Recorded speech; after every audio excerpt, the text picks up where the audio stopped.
नमस्कार। उत्तर प्रदेश की खबरों में आपका स्वागत है। मैं हूं आपके साथ शैलजा त्यागी। तो लखनऊ में डेयरी उद्योग विकास एवं संभावनाएं विषय पर निवेशक कार्यशाला का आयोजन किया गया, जिसमें प्रदेश सरकार के पशुधन एवं दुग्ध विकास मंत्री धर्मपाल सिंह ने बतौर मुख्य अतिथि शिरकत की।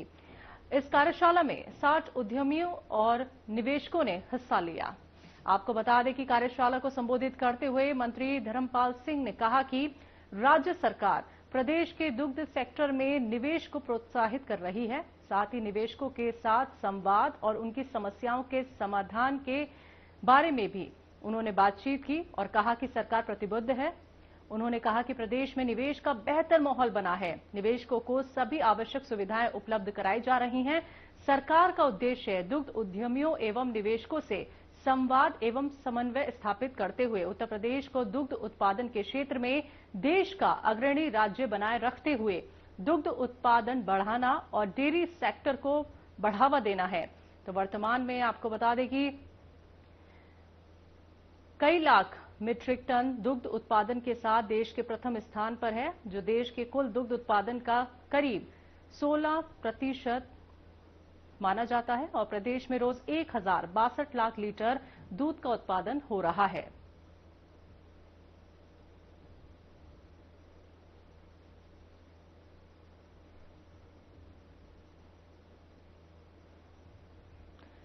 तो उत्तर प्रदेश सरकार ने निजी व अशासकीय सहायता प्राप्त महाविद्यालय और उच्च शैक्षणिक संस्थानों में मान्यता और प्रवेश प्रक्रिया की सघन जांच के आदेश दिए हैं। हर जनपद में जिलाधिकारी की अध्यक्षता में विशेष जांच समिति गठित की जाएगी। बताते चले आपको कि समिति में जिलाधिकारी के साथ वरिष्ठ पुलिस अधीक्षक और शिक्षा विभाग का एक अधिकारी शामिल रहेगा। साथ ही ये समिति सभी संस्थानों से शपथ पत्र लेगी कि सिर्फ मान्यता प्राप्त कोर्स ही संचालित किए जा रहे हैं और साथ ही UGC, AICTE, BCI, NCTE, MCI, PCI जैसी मान्यता प्रदान करने वाली संस्थाओं की स्वीकृति और सीटों की संख्या का भी विवरण लिया जाएगा। तो सरकार ने साफ किया है कि किसी भी छात्र का प्रवेश बिना मान्यता वाले कोर्स में नहीं होना चाहिए।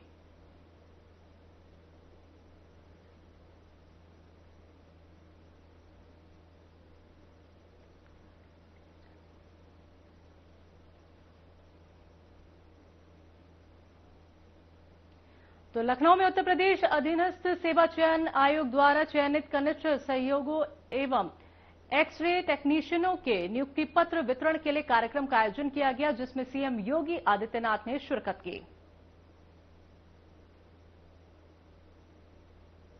उत्तर प्रदेश के अंदर निष्पक्ष और पारदर्शी तरीके से चयन की प्रक्रिया आज एक नए उत्तर प्रदेश की तस्वीर को हम सबके सामने प्रस्तुत करती है और उसका उदाहरण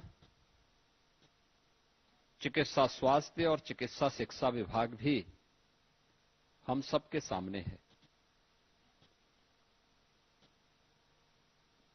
पिछले 8-8.5 वर्ष के अंदर एक लंबी छलांग लगाने में विभाग ने सफलता प्राप्त की है। हर एक क्षेत्र में कुछ न कुछ नया परिवर्तन करके दिखाया है। ये परिवर्तन प्रधानमंत्री मोदी जी के विकसित भारत की उस संकल्पना को आगे बढ़ाने का ही क्रम है, जिसमें स्वास्थ्य के क्षेत्र में, शिक्षा के क्षेत्र में, कृषि विकास और जल संसाधन के क्षेत्र में, रोजगार और स्किल डेवलपमेंट के लिए, या फिर आज के इस नए युग के अनुरूप इमर्जिंग टेक्नोलॉजी को लेकर के कैसे आम जनमानस के जीवन में परिवर्तन लाया जा सकता है, इन सब बातों को लेकर के अगर आप देखेंगे तो स्वास्थ्य भी उस व्यवस्था का एक प्रमुख घटक है। एक स्वस्थ व्यक्ति ही स्वस्थ समाज के निर्माण में योगदान दे सकता है। एक स्वस्थ व्यक्ति ही सशक्त समाज और समर्थ राष्ट्र के निर्माण में अपनी भूमिका का निर्वहन कर सकता है। जब व्यक्ति ही स्वस्थ नहीं तो व्यवस्था कैसे स्वस्थ होगी, और जब व्यवस्था ही अस्वस्थ हो जाएगी तो उसके सारे पिलर अपने आप ही ध्वस्त होते हुए दिखाई देंगे। और यही सब कुछ होता था। 2017 के पहले व्यवस्था में यही एक घुन लग चुका था, तो उसे अंदर ही अंदर खोखला किए जा रहा था। उसकी समस्या का समाधान करने के साथ ही उत्तर प्रदेश को उसके अनुरूप बनाने के लिए प्रधानमंत्री मोदी जी ने जो विजन दिया, उनके विजनरी लीडरशिप में उत्तर प्रदेश ने उन सभी मानकों को प्राप्त करते हुए आगे बढ़ने का जो निर्णय लिया, परिणाम है 8-8.5 वर्ष के अंदर हम लोग 8.5 लाख से ऊपर नौजवानों को उत्तर प्रदेश की सरकारी सेवा में विभिन्न विभागों में, पुलिस में, शिक्षा में, स्वास्थ्य में, इंफ्रास्ट्रक्चर के लिए समर्पित विभागों में, कृषि और जल संसाधन से जुड़े हुए विभागों में सरकारी सेवा में लेने में सफल हुए हैं। एक पारदर्शी और निष्पक्ष भर्ती की प्रक्रिया का परिणाम है कि आज ये प्रक्रिया एक समय से पूरी होती है और समय पे संपन्न भी होती है। अगर मैं केवल पुलिस की भर्ती की बात करता हूं, पिछले 8 वर्षों में हम लोगों ने 2,19,000 पुलिस कार्मिकों की भर्ती सफलतापूर्वक की है, जो उत्तर प्रदेश के अंदर अपनी सेवाएं दे रहे हैं। आप सोचो कि 2,19,000 पुलिस की भर्ती केवल इन 8 वर्षों के अंदर संपन्न हुई है, जिसमें से अभी हाल ही में 60,200 से अधिक पुलिस कार्मिकों की भर्ती भी संपन्न हुई। मुझे याद है जब पहली बार हम लोगों ने पुलिस की भर्ती करनी प्रारंभ की थी, जगह खाली थी, लेकिन हम लोगों को ट्रेनिंग करने की समस्याएं खड़ी हुई थी। भर्ती हमने 50,000 की निकाली, भर्ती किए तो हमारे पास ट्रेनिंग सेंटर नहीं थे। हमने जब रिव्यू किया तो पता लगा केवल 3,000 पुलिस कार्मिकों की ट्रेनिंग एक साथ हो सकती है, इससे ज्यादा नहीं। हमने मिलिट्री, पैरामिलिट्री, अन्य राज्यों के ट्रेनिंग सेंटर लिए, तब किसी प्रकार से उस ट्रेनिंग को हम पूरा कर पाए थे। और इस बार हमने 60,200 पुलिस कार्मिकों की भर्ती की। आरक्षी पुलिस की इस भर्ती में 60,244 भर्ती की प्रक्रिया को संपन्न करने के बाद आज उत्तर प्रदेश के ही ट्रेनिंग सेंटर में सभी नौजवान अपनी ट्रेनिंग ले रहे हैं और बेहतरीन सुविधा हम लोगों ने वहीं पर उनको दे करके उत्तर प्रदेश के अंदर इंफ्रास्ट्रक्चर को इस रूप में आगे बढ़ाया है।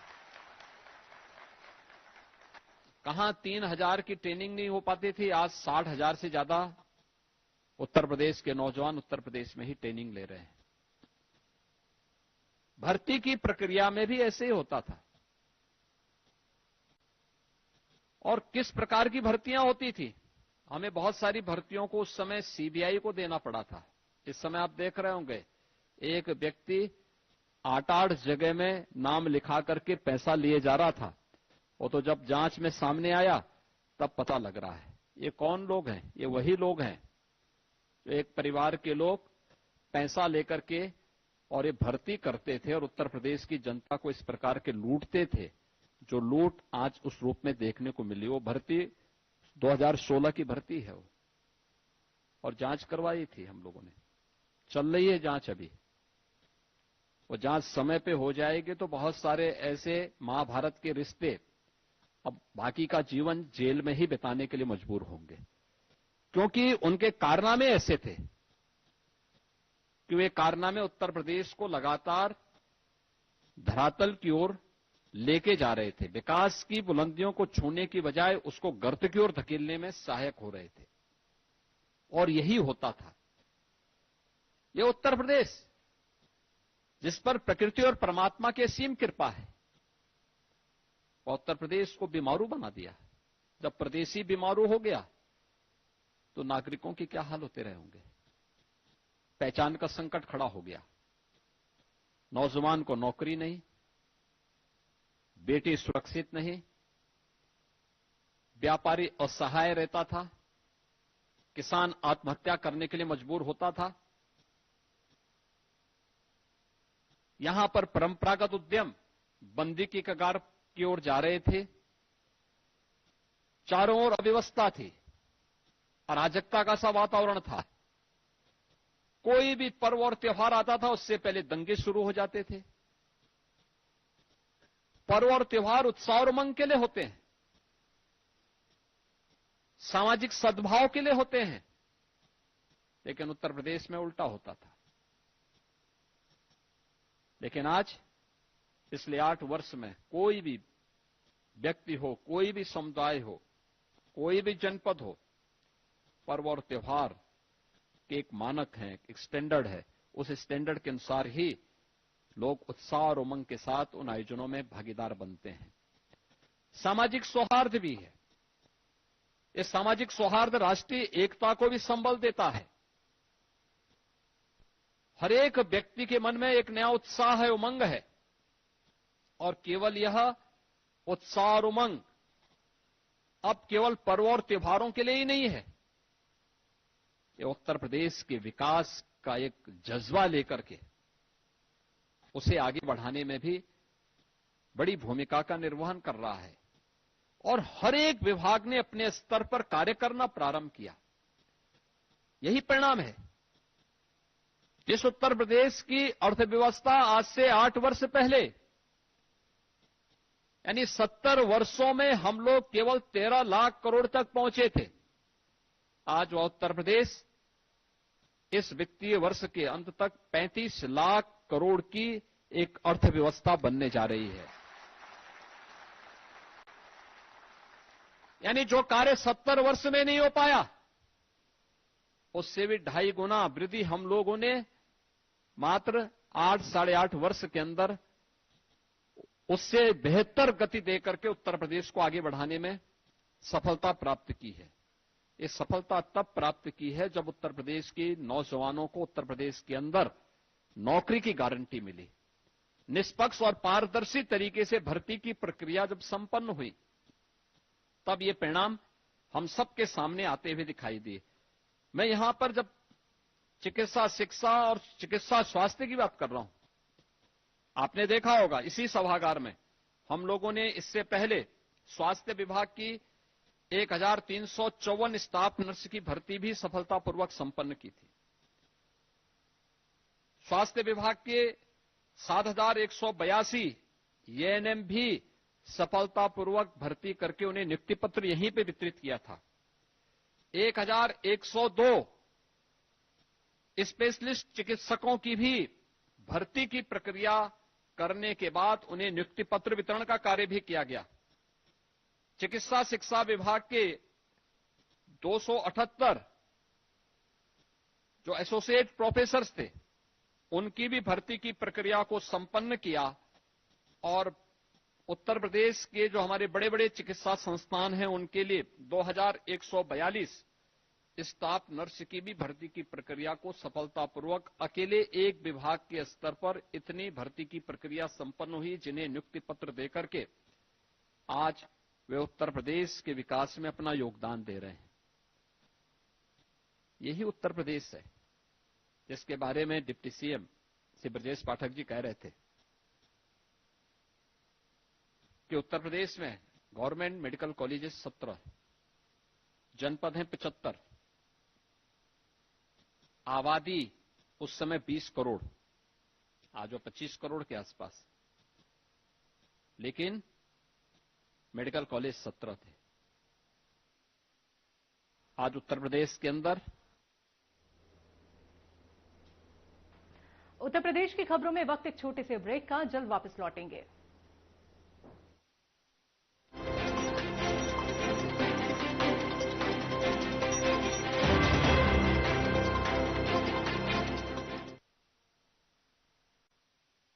क्या आप जिम जाते हैं, कसरत करते हैं, फिर भी आपकी सेहत नहीं बनती?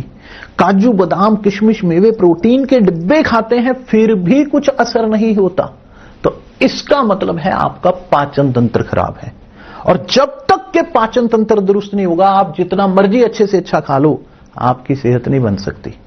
इसलिए हमारी संस्था सन्यासी आयुर्वेदा ने एक ऐसी दवा का निर्माण किया है जो कि आपके लिवर, आपके पाचन तंत्र को दुरुस्त करने का काम करती है, ताकि आप जो भी खाएं उसका पूरे का पूरा निचोड़ आपके शरीर को लगे, आपकी भूख बढ़े, खाया पिया सही से लगे, नया खून बने, हड्डियों में जान आए, वजन बढ़े और आप मोटे तगड़े खूबसूरत पर्सनैलिटी के मालिक बन जाएं।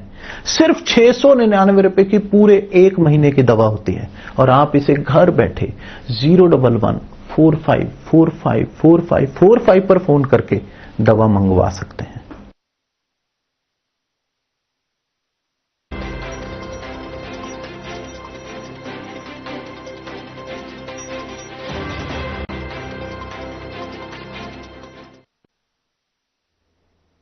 ब्रेक के बाद एक बार फिर से आप सभी का स्वागत है। बात करते हैं अगली खबर की। सहारनपुर से सीएम योगी आदित्यनाथ ने उत्तराखंड, हिमाचल प्रदेश और पंजाब के बाढ़ पीड़ितों के लिए राहत सामग्री के वाहनों को रवाना किया, जिसके बाद सीएम योगी आदित्यनाथ ने सभा को संबोधित किया और सभी से इस दुख की घड़ी में उत्तराखंड, हिमाचल और पंजाब की मदद का आह्वान किया। इस उपस्थिति के लिए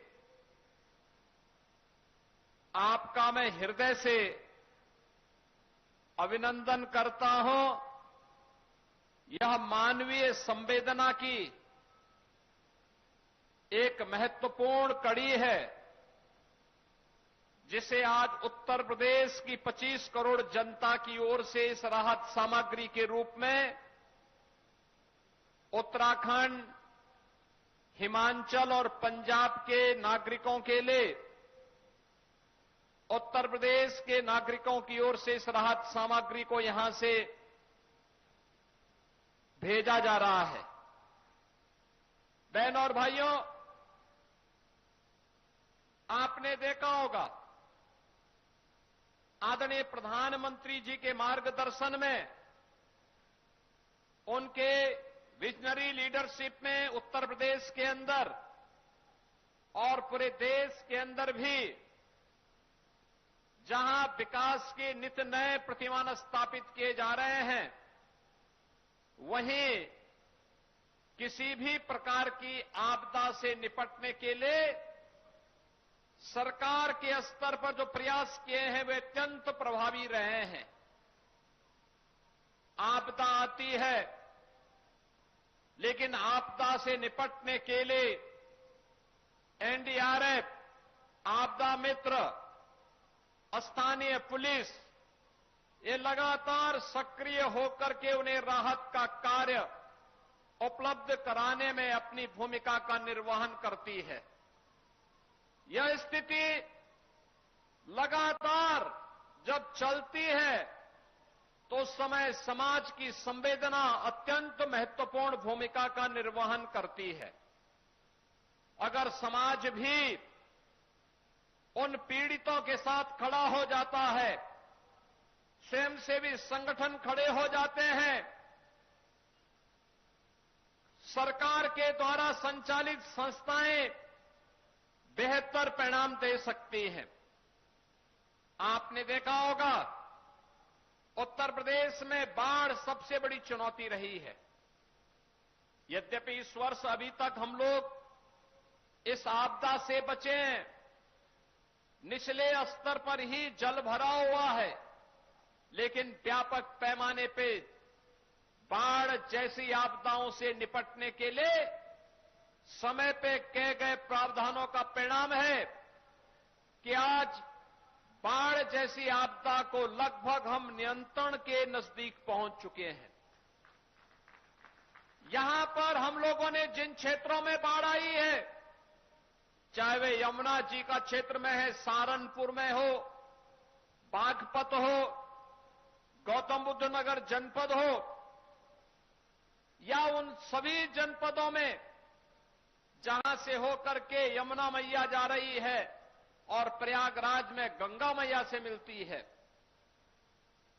गंगा जी के भी मुहाने पर बिजनौर से लेकर के बलिया तक हर जनपद में पुख्ता व्यवस्था की गई है। ऐसे ही सरयू नदी हो, गोर्रा नदी हो, रामगंगा हो, या फिर हिंडन नदी हो, इन सभी नदियों में जहां कहीं भी अगर जल ओवरफ्लो होने के कारण कहीं पे जनधन की हानि हुई, कहीं पर कोई भी किसान को कोई भी धन की हानि हुई, या निचले तबके पर बैठे हुए वहां पर बसे हुए नागरिकों के लिए कोई समस्या हुई, सरकार ने तत्काल उन तक राहत सामग्री पहुंचाने का काम किया है। राहत सामग्री के रूप में जनहानि पर तत्काल 4 लाख रुपए उस परिवार को सरकार उपलब्ध करवाती है। बरसात के समय अगर कोई जंगली जानवर, हिंसक जानवर, कोई सांप, कोई बिच्छू किसी व्यक्ति को काटता है, उसकी दुर्भाग्यपूर्ण मौत होती है, तो पीड़ित परिवार को सरकार 4 लाख रुपए का मुआवजा तत्काल उपलब्ध करवाने का कार्य करती है। आपदा के कारण अगर किसी गरीब का मकान गिर गया तो उसे नया आवास बनाने के लिए सरकार धन उपलब्ध करवाती है। अगर जमीन और मकान विलीन हो गया है, नदी में विलीन हो गया है, नदी की कटान की चपेट में आ गया है, तो उस परिवार को सरकार के द्वारा जमीन का पट्टा मकान बनाने के लिए भी और मकान बनाने के लिए धनराशि भी उपलब्ध करवाई जाती है। हर पीड़ित को जहां भी कोई गांव मेरुंड हुआ, जल से प्लावित हुआ, उस गांव में राहत सामग्री, उन गांव के लोगों को अगर सुरक्षित शिविर में पहुंचाना है तो प्रातः उनको ब्रेकफास्ट देना, दोपहर में भोजन की व्यवस्था करना, सायंकालीन भोजन की व्यवस्था करना, बच्चे हैं उनके लिए दूध की व्यवस्था करना, पशु हैं उनके लिए चारे की व्यवस्था करना, ये सब कुछ तो हो ही रहा है।